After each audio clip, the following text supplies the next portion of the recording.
వి gold trusted gold buyers. మీరు తాకట్టు పెట్టిన బంగారాన్ని విడిపించి ఈ రోజు ఉన్న మార్కెట్ ధరకు కొనబడును. నమస్తే, welcome to I dream social spotlight with కవిత.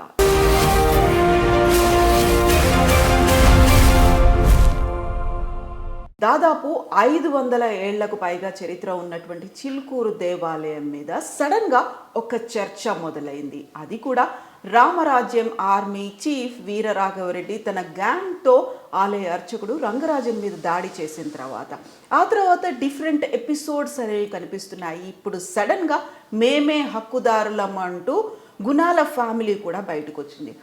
అయితే ఎందుకని చిలుకూరు దేవాలయం ఎండోమెంట్ పరిధిలోకి రావట్లేదు? నిజంగా దేవాలయానికి దేవుడికి హక్కుదారులు ఎవరుంటారు?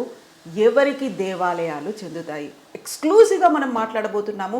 మనతో పాటుగా ఒక విశిష్ట అతిథి ఉన్నారు, రిటైర్డ్ ఐవైఆర్ కృష్ణారావు గారు. సార్ నమస్కారం. సార్ నమస్కారం అండి. యూజువల్గా కృష్ణారావు గారు ఈ మధ్యన ఇంటర్వ్యూలు ఎవరికి ఇవ్వట్లేదు. చాలా రిక్వెస్ట్ చేసిన తర్వాత ఎక్స్క్లూజివ్గా చిలుకూరు దేవాలయం గురించి మాట్లాడుకుందామని కృష్ణారావు గారి దగ్గరకు వచ్చాము. సార్, చిలుకూరు దేవాలయం అసలు పరిచయమే అవసరం లేదు. 500 ఏళ్లకు పైగా చరిత్ర ఉంది. ఆలయ అర్చకులు వివిధ సామాజిక కార్యక్రమాల్లో పాల్గొంటూ వస్తున్నారు. ఒకవైపు మునివాహన సేవ చేశారు, టెంపుల్ ప్రొటెక్షన్ కమిటీ పెట్టారు, దేవుడికి కూడా రైట్స్ ఉంటాయి అని సుప్రీంకోర్టు దాకా వెళ్ళారు. ఎందుకని సార్ ఇంత సడన్గా చిలుకూరు దేవాలయం మీద అర్చకుల మీద దాడి అనేది మొదలైంది? అంటే తెలియదు, ఇది ఏదైనా స్ట్రాటజీయా, ఒక వ్యక్తి మానసిక స్టెబిలిటీ లేకుండా చేసిన అంశమా? నేను అనుకోవటం ఆ రెండోదే అయి ఉండొచ్చు అనుకుంటున్నాను. Instable person. నేను ఇంకొక ఎపిసోడ్లో చెప్పాను, అంటే సాధారణంగా నేను నా ఐవైఆర్ టాక్స్లో ఇష్యూస్ గురించి మాట్లాడుతూ ఉంటాను, దీని గురించి కూడా మాట్లాడాను. మ్యాడ్ పర్సన్, దాంట్లో ఏమి డౌట్ లేదు. అటాక్ చేసిన వాడు మతిస్థిమితం లేనటువంటి వ్యక్తి, అదే అయి ఉంటుంది. కానీ దీని వెనక ఏదో బ్రాడర్ కాన్స్పిరసీ ఉంటుందని అనుకోను. బట్ అటాక్ అయిన తర్వాత కొన్ని ఎలిమెంట్స్ను దీనిని అడ్వాంటేజ్ తీసుకోవటానికి చూస్తున్నాయి. దట్ ఈస్ నా ఫీలింగ్లో జరుగుతున్నటువంటివి. ఇన్ఫ్యాక్ట్ నేను అన్నట్లు దాడి ఒక అంశమైతే ఆ దాడిని విపరీతమైన దీంతో కొన్ని ఎలిమెంట్స్ సమర్థిస్తున్నాయి. వాళ్ళను నేను నికృష్టులు అంటాను.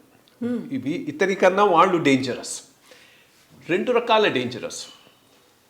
సమాజంలో వివిధ అభిప్రాయాలు ఉండటంలో తప్పు లేదు, కానీ ఒకరిని మీద దౌర్జన్యం చేసి భౌతికంగా దాడి చేసినప్పుడు మిగిలినవన్నీ పక్కన పెట్టినా ఆ ఒక్క విషయంలో ఖండించాలి. అది కూడా ఖండించకుండా ఈ చేసింది కరెక్టే, ఎందుకనంటే ఇంకేదేదేదో కారణాలు చెబుతూ చెప్పేటటువంటి వాళ్ళు నా దృష్టిలో ఈ వీరరాఘవరెడ్డి కన్నా నికృష్టులు. నేనైతే ఫేస్బుక్ వీటిలో సోషల్ మీడియాలో చూస్తున్నాను, వాళ్ళేమీ అజ్ఞానులు కాదు, చదువు సంఖ్య లేని వాళ్ళు కాదు, చాలా చదువుకున్న వాళ్ళు, విషయాలు తెలిసిన వాళ్ళు, తార్కికంగా చాలా అంశాల మీద తమ ఒపీనియన్స్ను ఎక్స్ప్రెస్ చేసేవాళ్ళు. బట్ ఈ ఇన్సిడెంట్లో వీరరాఘవరెడ్డిని సమర్థిస్తూ కొన్ని పోస్టులు పెట్టారు. అది ఐ థింక్ సార్, అదే ఒకే ఒక మాట ఏంటంటే, వీరరాఘవరెడ్డి కన్నా నికృష్టులైన వ్యక్తులే ఇటువంటి పనులు చేస్తారు. సో అది నా భావన. ఇది చిలుకూరు దేవాలయం ప్రాశస్త్యం ఒకటి చారిత్రకం, రెండు ఫ్యామిలీ వల్ల ప్రాశస్త్యం. ఇప్పుడు యాక్చువల్గా 1987 చట్టం, దాన్ని ఆయన ఒక మాటలో చెప్పేశాడులేండి చిలుకూరు రంగరాజన్ గారు, బ్రిటిష్ వాడి కన్నా దారుణమైన చట్టం అని. బ్రిటిష్ వాడు కూడా ఇంత దారుణమైన చట్టం చేయలేదు, నిజం కూడా. హిందూ సమాజంలో మార్పు రావాలి అంటల్లో తప్పు లేదు, దానికి ఒక యాక్షన్ ప్లాన్ కావాలి మీకు. యాక్షన్ ప్లాన్ లేకుండా కేవలం ద్వేషంతో ఒక చట్టం తెస్తే సంస్థలు ఎట్లా నిర్వీర్యమైపోతాయనే దానికి 1987 చట్టం నిదర్శనం. దాని మీద పోరాడినటువంటి ఒకే ఒక వ్యక్తి సౌందరరాజన్, ఆయనకు సపోర్ట్గా నిలిచినటువంటి వాడు కొడుకు రంగరాజన్. అది సాధారణమైనటువంటి పోరాటం కాదు. నేను డేవిడ్ గోలియత్ పోరాటం అంటాను. ఎందుకంటే అదర్ సైడ్ ఎవరు? ఎన్టీ రామారావు గారు. నిరంకుశమైన అధికారం, ఆయన ఏం చేసినా అప్పుడు ఉన్న మెజారిటీకి నో అని చెప్పేటటువంటి అవకాశం లేదు. 2 హక్కుదారులు ఎవరు ఏంది అంటే సమాజమే, అర్చకుడు కాదు, దాత కాదు, హిందూ సమాజమే దానికి హక్కుదారు. హిందూ సమాజం ఏమనుకుంటే దాని ప్రకారమే నడవాల్సి.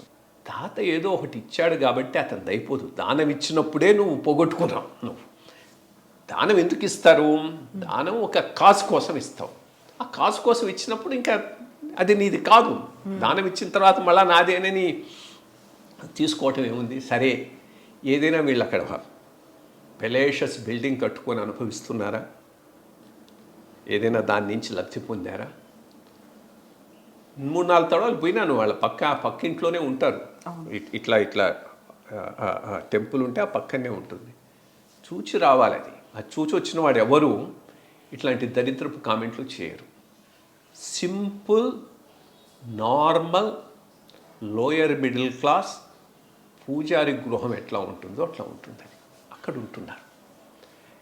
ఏదో నిబద్ధతతో చేద్దాము అని 3 కొడుకుల్లో ఒక కొడుకు దీనికి అంకితం కాబట్టి జరుగుతూ ఉన్నది. కానీ ఇంతకన్నా బెటర్ ఆపర్చునిటీస్ లేకుండా ఉండిపోలేదు మీరు.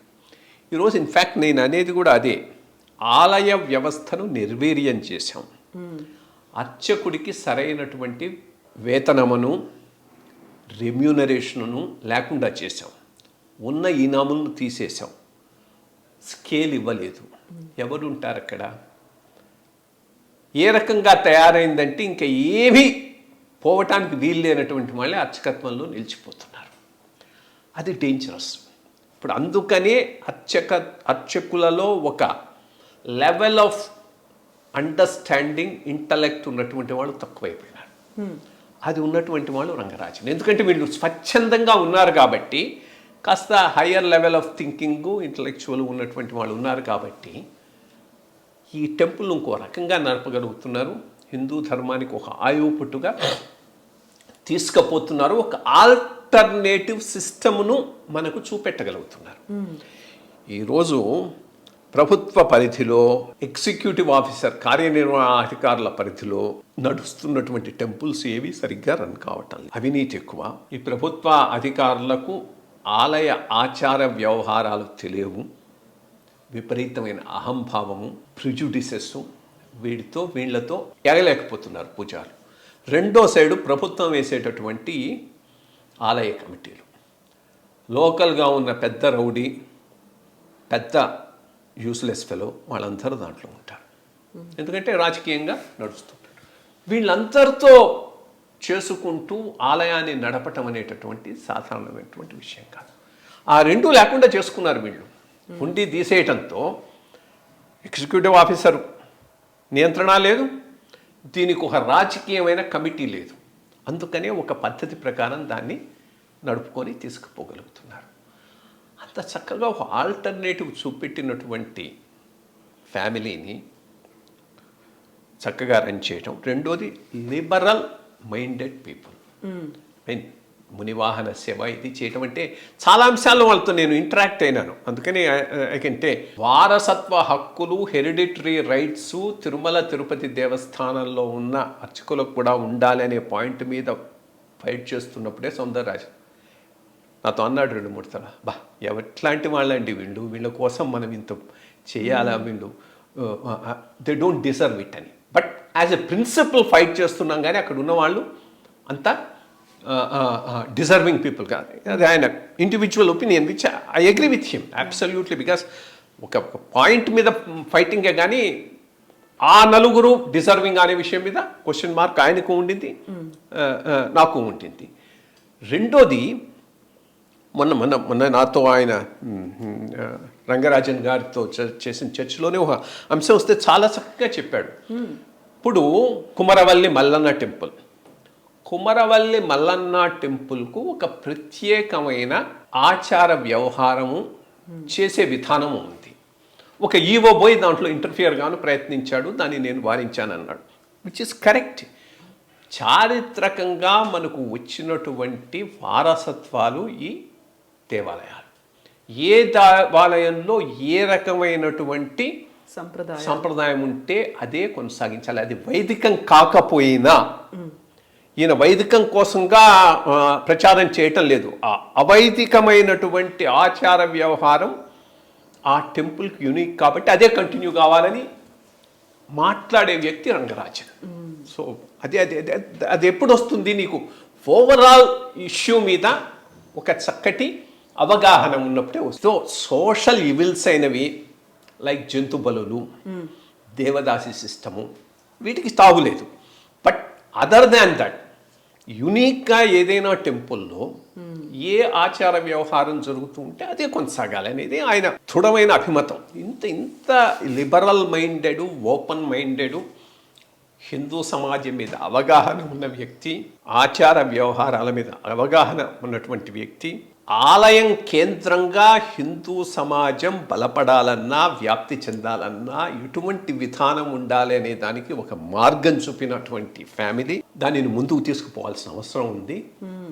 వాళ్ళ మీద మేము హిందూ వాదులం అంటూ దాడులు చేసేవాళ్ళు ఒకటి పిచ్చివాడైనా ఉండాలి, పర్వర్తైనా ఉండాలి, దీనిని మించిన డిజైన్ ఏదైనా ఉండైనా.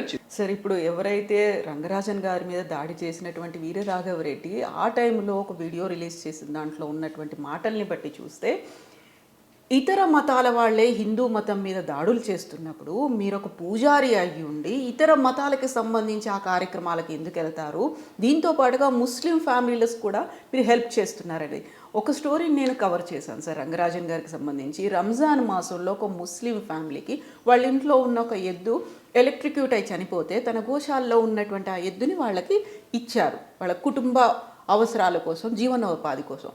దాన్ని కోట్ చేస్తూ అలాంటి ఫ్యామిలీలకి లేకుంటే వాళ్ళకి మీరు హెల్ప్ చేయాల్సినటువంటి అవసరం ఏముంది అని. పూజారులు అనేవాళ్ళు కేవలం అక్కడ ఉన్నటువంటి గుడిలో లేకుంటే దేవుడికో సేవ చేసుకుంటూ ఉండాలి తప్ప ఇతర కార్యక్రమాలు దేంట్లోనూ పార్టిసిపేట్ చేయొద్దా సార్? మానవత్వం అనేది ఒకటి ఉంటుంది. రెండు విషయాలు ఇక్కడ. వీరరాఘవరెడ్డికి కానీ ఇంకొక రెడ్డికి కానీ శర్మకి కానీ నాయుడుకి కానీ డిఫరెంట్ వ్యూ పాయింట్ ఉండటంలో తప్పులేదు. దాన్ని నేనేమి కాదంటలేదు. అదే ఈ రంగరాజన్ గారి వ్యూ పాయింట్ కరెక్టా, వీరరాఘవరెడ్డి వ్యూ పాయింట్ కరెక్టా అనే దాంట్లోకి నేను పోవటం లేదు. కానీ నీ వ్యూ పాయింట్ను ఈయన మీద రుద్దటానికి భౌతికంగా దాడి చేస్తామంటే వాడు పిచ్చోడే కదా. ఇప్పుడు పాయింట్ ఈస్, నీకు ఒక వ్యూ పాయింట్ ఉంది, అర్చకుడిగా నువ్వు ఇతర మతాల వాళ్ళ జోలికి పోకూడదు, వాళ్ళకు సహాయం చేయకూడదు అని అనుకుంటున్నావు. సరే, అది కరెక్టా కాదా అనేది నేను చెప్పటం లేదు. బట్ అది ఒక వ్యూ పాయింట్. ఆయనకి ఇంకో వ్యూ పాయింట్ ఉంది, కాస్త మచ్ బ్రాడర్ వ్యూ పాయింట్. ఆ బ్రాడర్ వ్యూ పాయింట్లో కూడా తప్పు లేదు. ఎందుకనంటే ఆయనతో నేను చెప్పిన విషయంలో కూడా వాళ్ళు ఆ టెంపుల్ వరకు ముఠావాలీస్. ఇప్పుడు నైజాం టైంలో ముఠావాలి 1933లో ఇచ్చిన ఈనాం ఉన్నది. ఈనాం సిస్టమ్ అప్పట్లో వీటికి కూడా టెంపుల్స్ కూడా కొన్నిటికి అమలు చేసినట్టున్నారు. అదొక సింక్రటిక్ కల్చర్ ఒకటి ఉన్నది. మనం పూర్తిగా పక్కన పెట్టలేని సింక్రటిక్ కల్చరు దక్కన్లో ఉన్నది. అది కరెక్టా కాదా? కాదు. నా దృష్టిలో అది ఒక లెవెల్లో ఆగిపోయింది, ఇంకో సైడ్కి వచ్చేసింది. రజాకర్లు, నిజాము టువర్డ్స్ ది ఎండ్ చాలా మారిపోయినారు. సో ఈ పరిస్థితిలో ఆ సింక్రటిక్ కల్చర్ ఎక్కడ ఆగిపోయింది, దాన్ని మళ్ళీ రివైవ్ చేయాలంటే వాళ్ళు కూడా అంత లిబరల్గా ముందుకు వస్తున్నారా? సో ఇవన్నీ ఇష్యూస్, దీని మీద డిస్కషన్ జరగవచ్చు, తప్పులేదు. నేనేమి దీని మీద రంగరాజన్ గారి విధానం కరెక్ట్ అని కానీ, వీరరాఘవరెడ్డి కానీ ఇంకోటి విధానం తప్పని కానీ నేను అన్ను. దాని మీద డిస్కషన్ జరగవచ్చు, వ్యూ పాయింట్స్ ఎమర్జ్ కావచ్చు, ఏదో ఒక కాన్సెన్సస్ రావు. కానీ అది ఒకరి మీద దౌర్జన్యం చేయడానికి బేస్ కావటానికి వీలు లేదు. ఆ దౌర్జన్యాన్ని సమర్థిస్తున్నటువంటి వాళ్ళు తప్పకుండా నికృష్టులు. అది నా పాయింట్. సో ఇప్పుడు రామరాజ్యం ఆర్మీ ఇక్ష్వాకు వంశస్థులు ఎవరు, ఆ గోత్రం తెలుసా, ప్రవర తెలుసా, వచ్చిన వాళ్ళ భక్తులందరినీ అడుగుతున్నారా రామరాజ్యం కోసం మీ గుడిని మాకు రాసిచ్చేసేయండి, మీరు తప్పుకోండి, మేము చేపడతాము, ఇలాంటి వ్యాఖ్యలన్నింటినీ ఎట్లా చూస్తున్నారు సార్? రామరాజ్యం ఏంటి అసలు? చెప్పాను కదా, పిచ్చి పట్టిన వాడికి ఎట్లా డీల్ చేయాలి. ఇప్పుడు ఎగ్జాక్ట్లీ అదే పరిస్థితి. రామరాజ్యం లేదు, ఇక్ష్వాకు వంశము లేదు. అక్కడ బేసిక్గా ఉన్నది పిచ్చి పట్టిన ఉన్మాదం. ఒక మాటలో చెప్పాలంటే అది ఉన్మాది వ్యాఖ్యలే అవి. బట్ దానిని సమర్థిస్తున్న వాళ్ళను కూడా మనం ఒక కంట కనిపెడుతూ ఉండాలి. బికాస్ ఆ ఎలిమెంట్స్ ఈ ఎలిమెంట్ కన్నా డేంజరస్ ఎలిమెంట్స్ నా దృష్టిలో. సో మనం హిందుత్వం, హిందూ ధర్మం వీటన్నిటి గురించి మాట్లాడుకుంటున్నప్పుడు ఇంకొక విమర్శ కూడా వినిపిస్తుంది. సడన్గా వచ్చేటువంటి ఇంకొక వాదన కూడా, హిందుత్వంలో అస్పృశ్యత అనేది ఉంది, ఇప్పటికీ వివక్ష కొనసాగుతుంది, అంటరాని వాళ్ళు, దళితులు వీళ్ళందరినీ మీరు హక్కున చేర్చుకున్నారా అనే మాట. ఈ వాదనలన్నీ సడన్గా మళ్ళీ పాపపై పైన కనిపిస్తున్నాయి సార్. ఎటువంటి అజెండా ఉండాలి హిందుత్వాన్ని ముందుకు తీసుకుపోవాలంటే?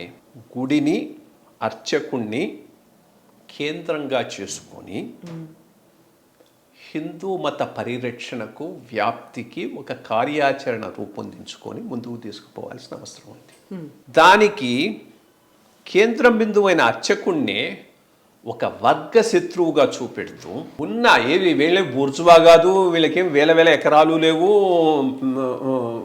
పెద్ద ఇది లేదు, వాడి కడుపు కొట్టి వాడికున్న కొద్ది భుక్తి ఎవరిచ్చారు, ఈరోజు ఇచ్చినవి కావు, ఎప్పుడో తరతరాల క్రితం ఆ ఆలయాన్ని ఏర్పాటు చేసినప్పుడు ఆలయాన్ని ఏర్పాటు చేసిన జమీందారో, ఆ గ్రామంలో ఉన్న పెద్ద రైతులో, రాజులో ఈ టెంపుల్, ఈ ఆలయం నిరంతరంగా సాగాలి అంటే, ధూప దీప నైవేద్యాలు సక్రమంగా జరగాలి అంటే దీనికి కొంత ఆదాయం కావాలి.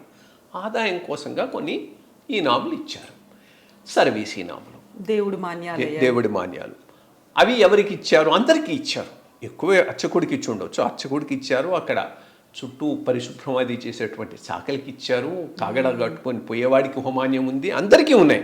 సరే, అవి తీసేశారు. తీసేసిన తర్వాత ఈ అర్చకుడికి ఏదో ఒక భుక్తి చూపెట్టాలి కదా, దానికేమి విధానం లేదు. అది బాయా ఇది బాయా నువ్వు వండి చేసుకోమంటే ఎవరు చేసుకుంటాడు?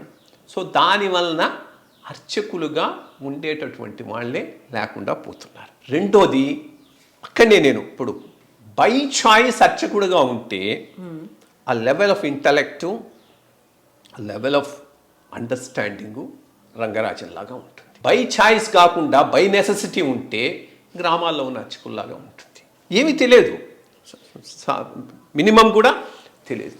అటువంటి బలోపేతం చేసే విధానాన్ని తీసుకొచ్చి అర్చకుణ్ణి ఆర్థికంగా ఆదుకొని అప్పుడు అతనికి ఒక బాధ్యత ఇవ్వండి, సోషల్ అవుట్ రీచ్ బాధ్యత. అది అక్కడ ఇప్పుడు అది నిజం. అస్పృశ్యత, మనం హిందూ మతం ఇవాల్వ్ అయిన విధానంలో చాలా లోపాలు ఉన్నాయి, కాదంటలేదు. దానివల్ల మొత్తం మతాన్నే నువ్వు పక్కన పెట్టాల్సిన అవసరం లేదు. ఎక్కడెక్కడైతే ఆ లోపాలను సరిదిద్దటానికి ఒక యాక్షన్ ప్లాన్ కావాలి. దానికి అర్చకుణ్ణి బలోపేతం చేయాలి, ప్రేరణ ఇవ్వాలి, సమాజాన్ని కూడా బలోపేతం చేయాలి. ఇన్ఫ్యాక్ట్ నేను అదే అంట, ఒకవేళ అర్చకుడికి ట్రైనింగ్ ఇచ్చి దళిత వాడికి వెళ్ళి తీర్థం ప్రసాదం ఇచ్చి 4 మంచి మాటలు మాట్లాడి వస్తే, దళితవాడనే కాదు, దళితవాడ గిరిజనవాడ ఎక్కడైతే ఎక్కువ ఈ కన్వర్షన్స్ అవి జరుగుతున్నాయో, గ్రామంలో ఉన్న అర్చకుడు అక్కడికి పోతే ఎవరు మారరు, మతం మారరు. ఇన్ఫ్యాక్ట్ నెత్తిన పెట్టుకొని చూస్తారు, మేము దూరం అయ్యామనే భావన పోతుంది. అది చేయాలి, దానికి ఒక యాక్షన్ ప్లాన్ కావాలి. అది తయారు చేసుకునేటటువంటి విషను, ఆలోచన ఈ ప్రభుత్వాలకు లేవు. ఎందుకంటే బేసిక్గా ఇప్పుడు ఈ మొత్తం దేవాదాయ వ్యవస్థ అంతా ప్రభుత్వం కింద నడుస్తుంది కాబట్టి ప్రభుత్వానికి యాక్షన్ ప్లాన్ లేకపోతే ఏమీ జరగదు. సో ఆ యాక్షన్ ప్లాన్ మీద కాన్సన్ట్రేట్ చేయకుండా వీడికున్న ఆ కాస్త భుక్తి తీసేసి వాడిని వర్గశత్రువులాగా సృష్టించేసి వాడి మీద అటాక్ మొదలు పెడితే మొత్తం హిందూ మతమే నాశనం అయిపోతుంది. సో అది బలోపేతం చేసి అక్కడ సోషల్ అవుట్ రీచ్ కోసం ప్రయత్నం చేయాలి. ఆ సోషల్ అవుట్ రీచ్ ఇప్పుడు అక్కడనే పెద్ద ప్రాబ్లం వస్తున్నది. హిందూ మతం, నేను మొదటి నుంచి చెప్తున్నట్టు, మీరు one of us know it అనుకోండి, ఇది పరిణితి చెందిన మతం, ఇవాల్వ్డ్ రిలీజన్. ఇవాల్వ్డ్ రిలీజన్ ఎప్పుడు ఎవాంజలిక్గా ఉండదు. ఎవాంజలిక్గా ఉండదు కాబట్టి నువ్వు పోయి ప్రచారం చేయవు. వేరే సార్ మిగిలిన 2 మతాలు బోధింపబడ్డ మతాలు, వాళ్ళకు one of the main mission is ప్రచారం, ఎక్స్పాన్షన్. సో వాళ్ళేమో ప్రచారం మోడ్లో వెళ్ళిపోతున్నారు. కావాల్సినంత ధనాలు ధనం ఇంటర్నేషనల్గా వస్తున్నది. నువ్వా అర్చకుడిని గుడికి పరిమితం చేశావు. ఆ గుడికి పరిమితమైన అర్చకుడు కూడా వర్గశత్రువు కింద చూపెట్టేసి వాడికి ఉన్న 4 రూపాయలు తీసేసి వాడికి పొట్టగొట్టేశావు. కొట్టేసి హిందూ మతం కన్వర్షన్స్ జరిగిపోతున్నాయంటే జరుగుతాయి, జరగకుండా ఎక్కడికి పోతే దాన్ని అది ఎదిరించే సిస్టమ్ ఎక్కడ ఉన్నది, అది తయారు చేసుకోవాలి. దానికి ఈ అర్చకుడిని ఒక బేస్ కింద వాడుకోవాలి. వాడుకొని తీసుకుపోతే అప్పుడు తప్పకుండా నీకు గ్రామాల్లో కన్వర్షన్స్ జరగవండి.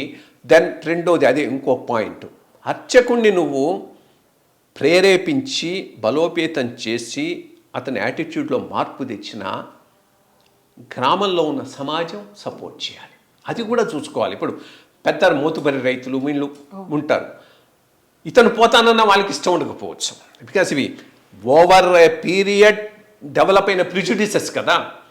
సో వాళ్ళను కూడా అక్కడ ఈ మఠాధిపతులు పీఠాధిపతులు కూడా దీన్ని ఒక ప్రధానమైనటువంటి అజెండా కింద తీసుకొని చేయగలిగితే అప్పుడే హిందూ మతం నిలబడుతుంది. కానీ అర్చకుడిని వర్గశత్రువు కింద చూపెడుతూ వాడికున్న కాస్త ఆదాయాన్ని ఎట్లా కొట్టేద్దామని చూచి ఈ పనికి మాలిన ఎండోమెంట్ బ్యూరోక్రసీని పెంచి పోషించి వాళ్ళ ద్వారా ఏదో చేస్తామంటే మాత్రం హిందూ మతానికి ఏమీ జరగదు. మీరు ఇప్పుడు ఒక మాట అన్నారు సార్, రంగరాజన్ గారు బై చాయిస్ తీసుకున్నారు అనే మాట, ఎందుకని అన్నారా మీరు అది? అంటే ఇప్పుడు 3 కొడుకులు హైలీ ఎడ్యుకేటెడ్, అందరూ ఇంజనీరింగ్ చేసిన వాళ్ళు.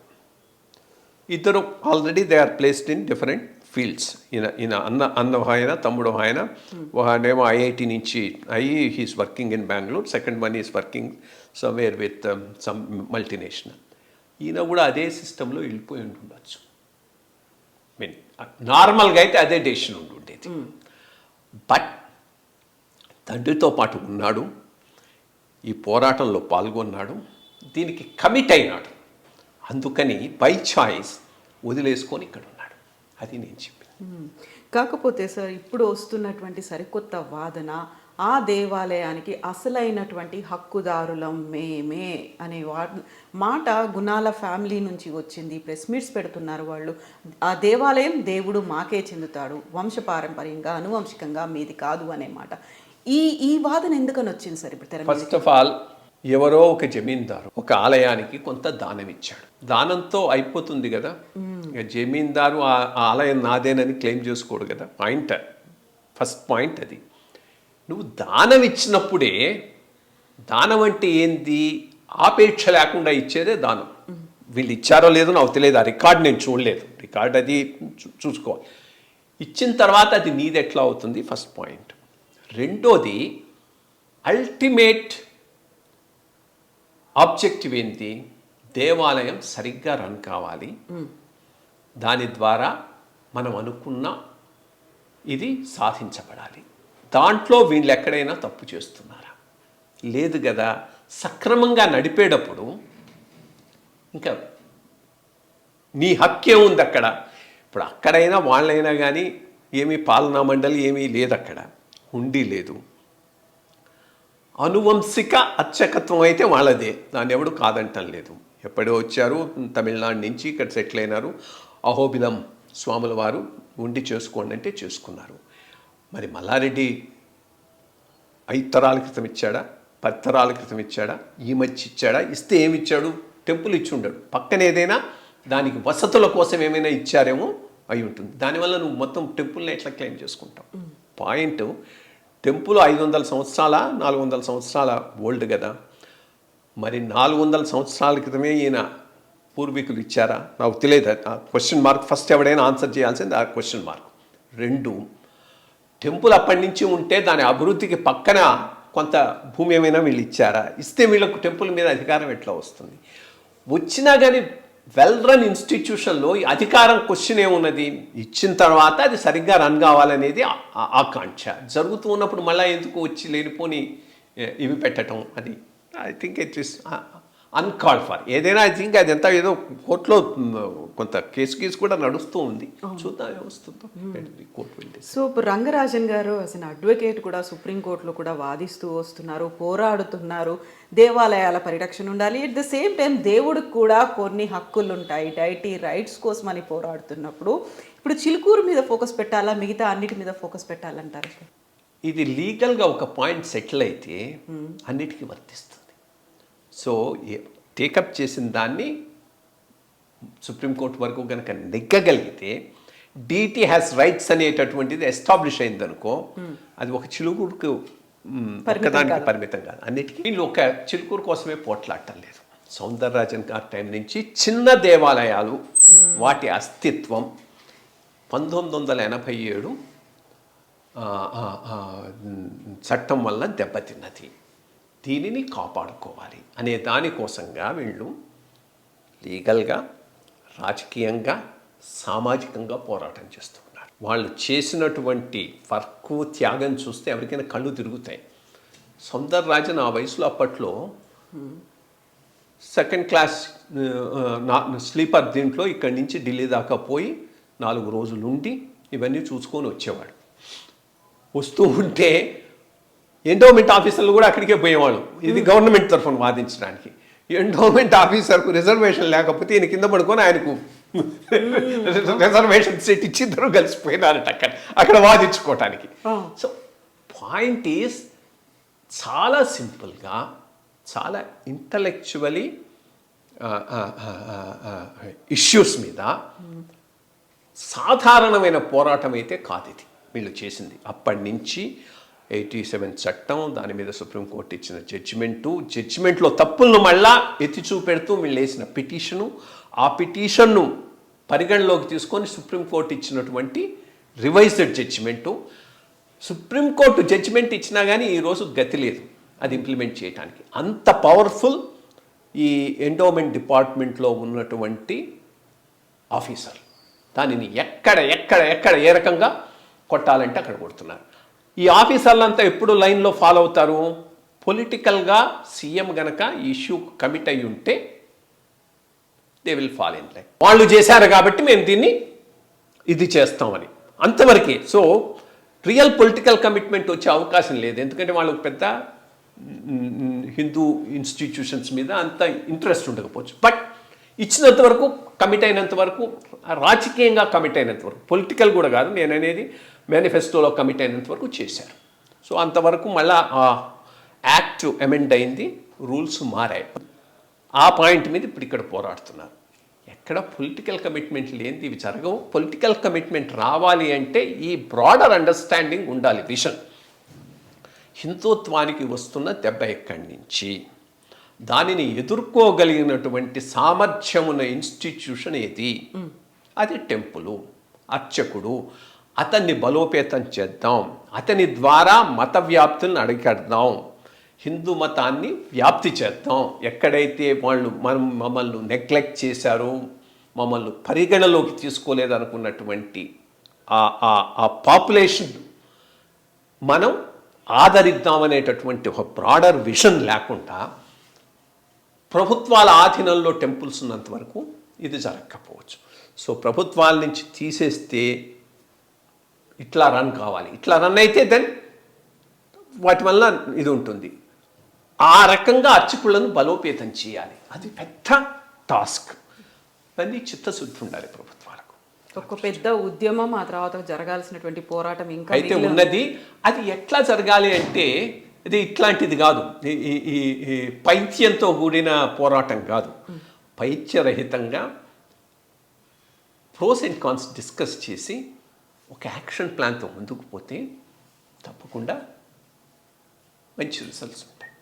అటువంటి దాంట్లో వీళ్ళు బాగా హెల్ప్ చేయగలరు. బికాస్ వీళ్ళు ఆ కాసు కట్టుబడి చాలా పనిచేశారు. ఎందుకని ఇప్పుడు మీరు చెప్పినట్టుగా సౌందరరాజన్ గారు కావచ్చు, రంగరాజన్ గారి మీద మీకు అంత నమ్మకం, ఆ గురి అనేది కలిగింది? అంటే నేను ఈ మొత్తం ఇష్యూ 1987 నుంచి అబ్జర్వ్ చేస్తూ ఉన్నాను, ఆ యాక్ట్ వచ్చినప్పటి నుంచి. ఆ పైన వాళ్ళతో క్లోజ్గా ఈ ఇష్యూ మీద నేను వర్క్ చేశాను. ఆఫీస్లో ఉన్నప్పుడు వర్క్ చేశాను, బయటకు వచ్చిన తర్వాత వర్క్ చేశాను. అవి జరగకపోవడం ఆశ్చర్యం వేసింది. అంటే వీళ్ళకు లాబీ లేదు, అర్చకులకు లాబీ లేదు కాబట్టి ఆగిపోయింది. సో నేను వీళ్ళందరినీ కూర్చోబెట్టి ఆ రూల్స్ అన్ని డ్రాఫ్ట్ చేశాను. రూల్స్ ప్రతిదానికి ఎండోమెంట్స్ డిపార్ట్మెంట్ నుంచి అబ్జెక్షన్, ఆఫీసర్స్ నుంచి, వాళ్ళ నుంచి అబ్జెక్షన్ వచ్చిందనుకో అది ముందుకు పోదు, ఎందుకంటే పుష్ చేసేవాడు ఎవడు ఉండడు.